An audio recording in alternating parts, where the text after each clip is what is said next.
رب العالمين والعاقبة للمتقين والصلاة والسلام على سيد الأنبياء والمرسلين أما بعد أعوذ بالله من الشيطان الرجيم بسم الله الرحمن الرحيم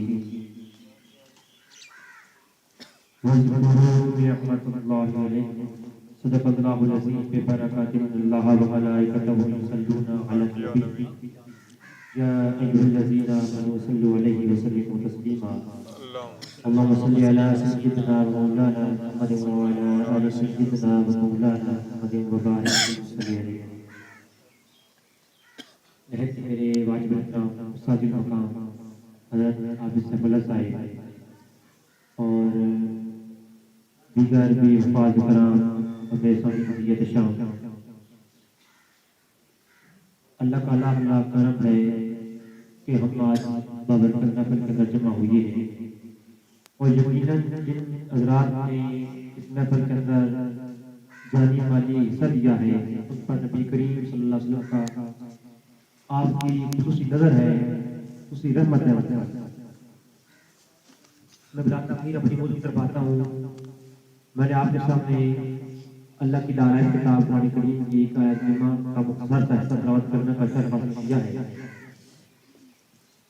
اللہ نے ارشاد فرمایا وَاذْكُرُوا نِعْمَةَ اللَّهِ، اللہ کی نعمتوں کا ذکر کیا۔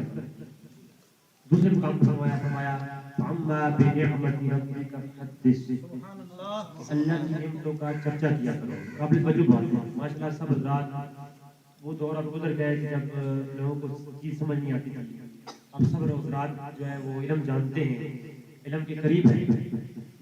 دوسرے مقام پر فرمایا کہ اللہ کی نعمتوں کا چرچا کیا۔ پھر ایک تیسرا مقام آیا فرمایا فَبِأَيِّ آلَاءِ رَبِّكُمَا تُكَذِّبَانِ، اور اللہ کی کون کون سی نعمتوں کو جھٹلاؤ گے۔ اس سے مراد یہ معلوم نہیں ہوا کہ اللہ کی بے شمار نعمتیں ہیں۔ ایک اور مقام پر فرمایا کہ جو اللہ کی نعمتیں ہیں ان کو تم شمار نہیں کر سکتے۔ ایک مقام پر فرمایا اللہ کی نعمتوں کا تذکرہ کیا کرو، دوسرے مقام پر فرمایا کہ اللہ کی نعمتوں کو تم شمار نہیں کر سکتے، اور کون کون سی نعمتوں کو جھٹلاؤ گے۔ جب بے شمار نعمتیں ہیں، جس چیز کی تعداد کا علم ہی نہیں ہے اس کا تذکرہ کیوں کر سکتے ہیں؟ ایک چیز ہے جس کی علم نہیں ہے، وہ کتنی تعداد میں ہے، چیز کی تعداد معلوم نہیں، اس کا تذکرہ ممکن ہی نہیں ہے۔ اور تذکرہ نہیں کرنا، اذکروا پڑھوا بیٹھے ہیں، اذکروا امر اور مطلق کی وجوب کے لیے آتا ہے، یعنی تم پر واجب ہے، ضروری ہے۔ میں نے صحابہ کرام سے پڑھا ہے کہ واجب وہ عمل ہوتا ہے جو کرو تو ثواب ہے، نہ کرو تو گناہ ہوتا ہے۔ ہم پر لازم ہوتا ہے کہ ہم نے واجب عمل کرنا ہی کرنا ہے۔ تو اللہ کی نعمتوں کا تذکرہ کرنا یہ تو ہم پر واجب ٹھہرا۔ جب تذکرہ کرنا اللہ کی نعمتوں کا ہم پر واجب ہے تو اے میرے مولا ہمیں پتہ تو چلے وہ تیری کون سی نعمت ہے جو آئے اور ہم نے اس کا تذکرہ کرنا ہے، اس کا ذکر کرنا ہے۔ ایک دوسرا مقام قرآن کا سورۃ بنی اسرائیل ہے، اللہ نے حضور اکرم صلی اللہ علیہ وسلم یہ عیسیٰ علیہ السلام نے اللہ کے نبی نے ایک اعلان کیا وَإِذْ قَالَ مُوسَىٰ لِقَوْمِهِ، اللہ موسیٰ علیہ السلام فرماتے ہیں، کیا کہتے ہیں؟ وَإِذْ قَالَ مُوسَىٰ لِقَوْمِهِ يَا قَوْمِ اذْكُرُوا نِعْمَةَ اللَّهِ عَلَيْكُمْ إِذْ جَعَلَ فِيكُمْ أَنْبِيَاءَ۔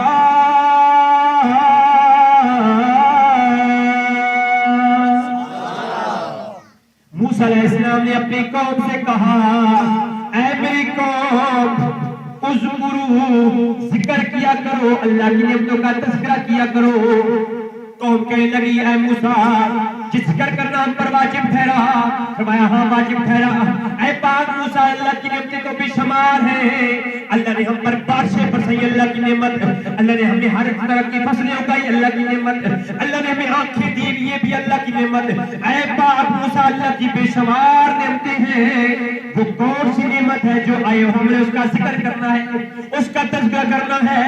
جواب ارشاد فرمایا پاک موسیٰ نے، اللہ کا قرآن ہے، پاک موسیٰ نے جواب ارشاد فرمایا اذ جعل فیکم انبیاء،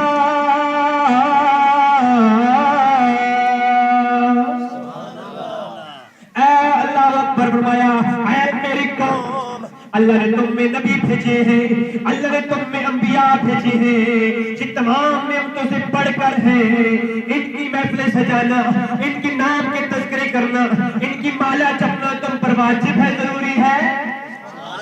تو گویا نبیوں کے میلاد منانا، ان کے تذکروں کی محفلیں سجانا، یہ قرآن سے معلوم ہو گیا کہ نبیوں کو اللہ کی نعمت سمجھ کر ان کی محفلیں سجانا ہم پر واجب ہے۔ اللہ اکبر۔ اور سامنے سید شام قرآن کریم کی اس آیت کریمہ سے ہمیں یہ بات واضح ہو گئی کہ اللہ تبارک و تعالیٰ کی سب سے بڑی نعمت قرآن کے اکثر کام پہ فرمایا کہ تم جو نبی کریم صلی اللہ علیہ وسلم ہے نا، یہ تمہاری تمام نعمتوں سے بڑھ کر ہے، اور یہ وہ نعمت ہے جو تم میں آج تمہیں بھائی بھائی بنا دیا ہے۔ تو نبی کریم صلی اللہ علیہ وسلم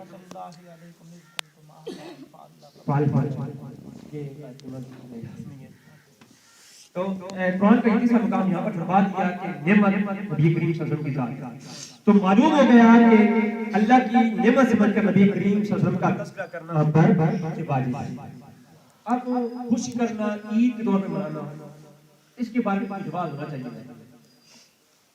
اللہ اکبر، اللہ کا قرآن ہے، سورۃ مائدہ آیت میں ہوتا ہے ہم نے عید میلاد النبی کہاں سے نکالی ہے، ہم نے اس کو عنوان عید میلاد النبی کا کہاں سے دیا ہے، اس کے بارے میں اللہ کا قرآن کہتا ہے سورۃ مائدہ کی آیت میں ہوتا ہے اللہ اکبر، ربنا انزل علینا مائدۃ من السماء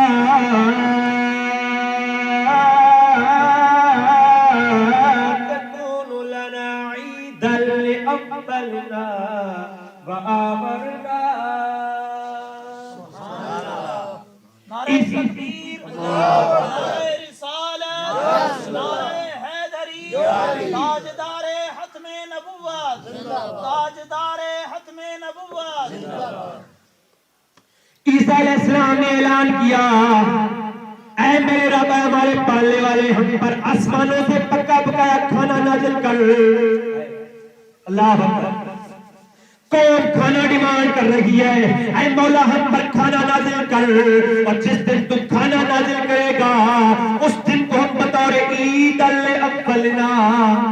ہائے ہائے ہائے، سامعین، عید خوشی کہتے ہیں، اور خوشی مردہ کرتے ہیں یا زندہ کرتے ہیں؟ زندہ لوگ خوشی کرتے ہیں نا، کہتے ہیں اولنا، جو قبروں میں ہیں وہ بھی خوشی کریں گے۔ اللہ اے پاک صاحب، جو قبروں میں ہیں وہ تو مردہ ہیں، فرمایا جو نبیوں سے نسبت رکھنے والے دنیا سے چلے جاتے ہیں وہ مردہ ہیں۔ اللہ اکبر، فرمایا وہ دن ہمارے لیے عید کا دن ہوگا، اللہ پر صاف آپ کیجیے گا، اللہ کی جانب سے جنت سے پکا پکایا کھانا نازل ہو جائے، وہ دن عید کا۔ ہائے ہائے، کیا وجہ بات کر رہا ہوں، اللہ کی جانب سے تھوڑا سا پکا پکایا کھانا نازل ہو جائے، وہ دن عید کا قرآن کہہ رہا ہے، اور جس دن محمد رسول اللہ آ جائے، پتہ نہیں بات سمجھ آئی یا نہیں آئی، جس دن جنت کے اندر سے عیسیٰ علیہ السلام کی امت کے لیے کہ وہ عیسیٰ ہے، ذرا بائبل اٹھائیے، انجیل کا باب نمبر 4 کھولیے، صفحہ 124 کھولیے۔ عیسیٰ علیہ السلام کہتے ہیں مولا مجھے اس نبی کا امتی بنا جو آخر زمان میں آئے گا، میں اس کے جوتوں کے تسمے باندھا کروں۔ اللہ اکبر، پتہ نہیں بات سمجھ آئی یا نہیں آئی۔ اس عیسیٰ علیہ السلام کی عرض کرنے پہ اللہ کھانا نازل کرتے، وہ دن عید کا، اور جس دن سرور انبیاء آ جائے، کیا وہ عید کا دن بنا کے نہیں؟ انصاف کیجئے گا۔ اور اس کے علاوہ صرف 2 عیدیں مسلمانوں کی نہیں ہے، حضرت علی رضی اللہ تعالیٰ کا قول ہے، بنیاد الطالبین کے اندر پیر شیخ عبد القادر جیلانی نے لکھا، حضرت علی نے فرمایا سن لو، جس دن مومن گناہ نہیں کرتا وہ دن عید کا ہوتا ہے۔ عید کے لیے نماز شرط نہیں ہے، یہ بعض اوقات جو انٹرنیٹ استعمال کرتے ہیں یہ نوجوان بھائی، وہ لکھا ہوتا ہے کہ عید کی نماز، میلاد النبی کی نماز کب پڑھی جائے گی، کس ٹائم ہمیں بتا دیجیے، کتنی رکعت۔ عید کے لیے نماز شرط نہیں ہے، علی نے فرمایا سن لو، جس دن مومن گناہ نہیں کرتا وہ دن عید کا ہوتا ہے۔ اور ایک اور دیکھتے ہیں ذرا قرآن حدیث، امام احمد بن حنبل گزرے، امام بخاری کے استاد، 243 ہجری میں، ان کی المسند کے اندر حدیث موجود ہے، بخاری کے اندر موجود ہے، تمام جو آج تک کی حدیثوں کی کتابیں ہیں تمام کے اندر باب الجمعہ کے اندر حدیث موجود ہے۔ حضور نے فرمایا سنو میرے پیارے صحابہ، جمعے کا دن آئے نا، کون سا دن آئے؟ جمعے کا دن آئے، وہ سید الایام ہے، سارے دنوں کا سردار ہے. اس دن غسل کیا کرو, خوشبو لگایا کرو, اچھے کپڑے پہنا کرو. کیوں یا رسول اللہ؟ فرمایا اليوم جمعۃ یوم عید. یہ جمعے کا دن تمہارے لیے عید کا دن ہے. یا رسول اللہ جمعے کا دن عید کا ہونا کیوں ہے؟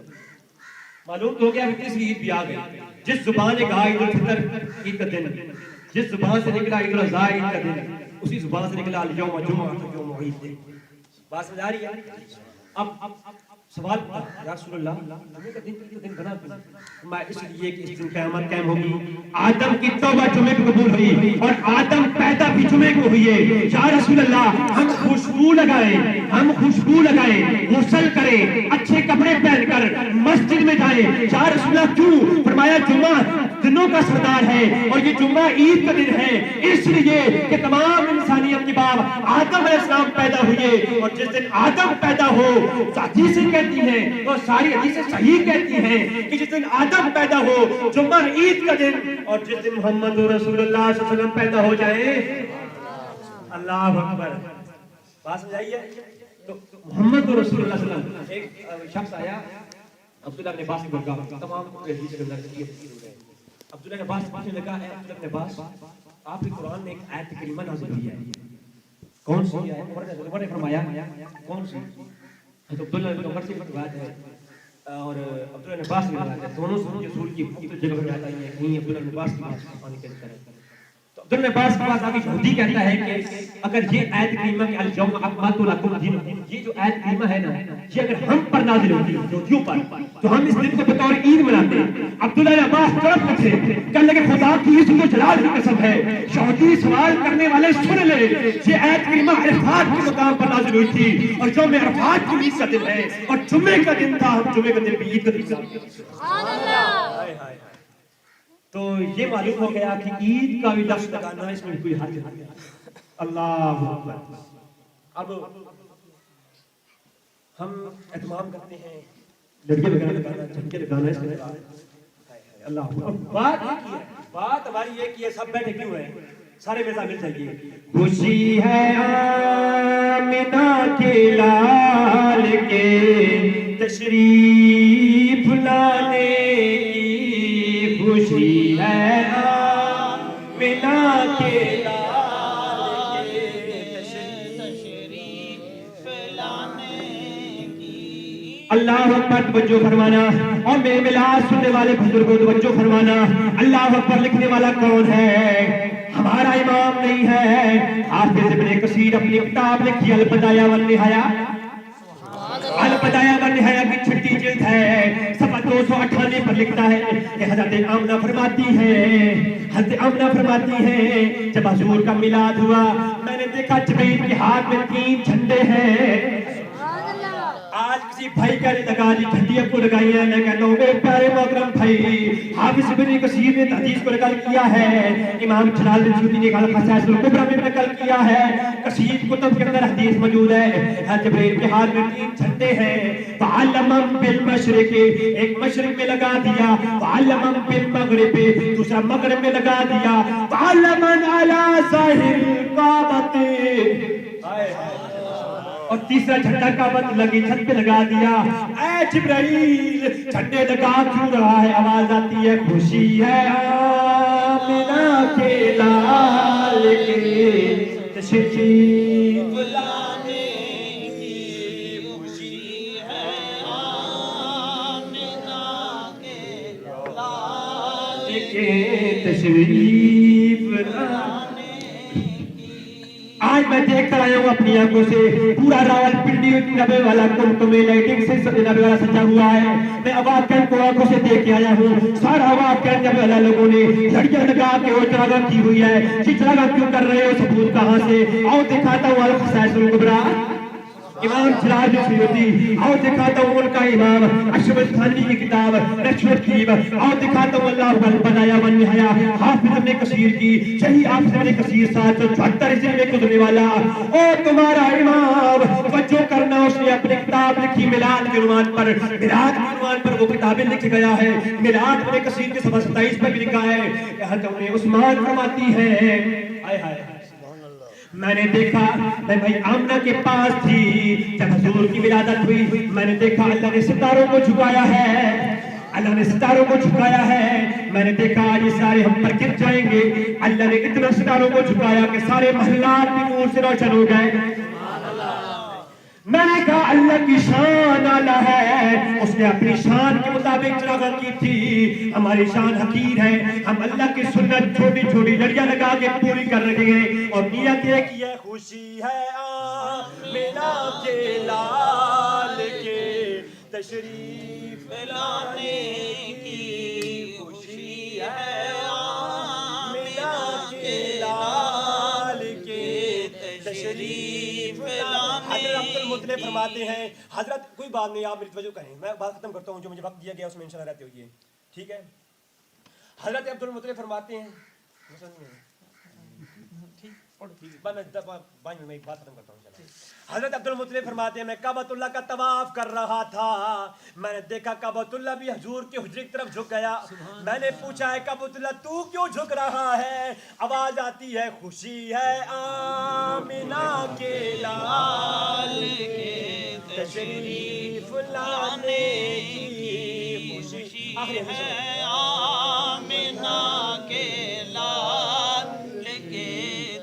حضرت آمنہ فرماتی ہیں میں نے دیکھا میرے حجرے کی دیوار پھٹی، دو حسین و جمیل عورتیں اندر داخل ہوئیں، 7 حوروں کا جھرمٹ ہے، میں نے پوچھا عورتوں تم کون ہو؟ ایک کہنے لگی میرا نام مریم ہے، عیسیٰ علیہ السلام کی والدہ ہوں، دوسری تھی پوچھا تم کون ہو؟ وہ کہنے لگی میرا نام آسیہ ہے، اور میں فرعون کی وہ بیوی ہوں جو موسیٰ علیہ السلام پر ایمان لے آئی تھی، آئی کیوں ہو اور حوروں کا جھرمٹ کیوں لائی ہو؟ وہ بھی کہتی ہیں خوشی ہے آمنہ کے لال کے تشریف لانے کی۔ اللہ تبارک تعالیٰ اساں اس تے عمل کریں توفیق عطا فرمائے، ہر بندہ گھر چ ملال منائے، اس نے بہت بڑی برکت ہے۔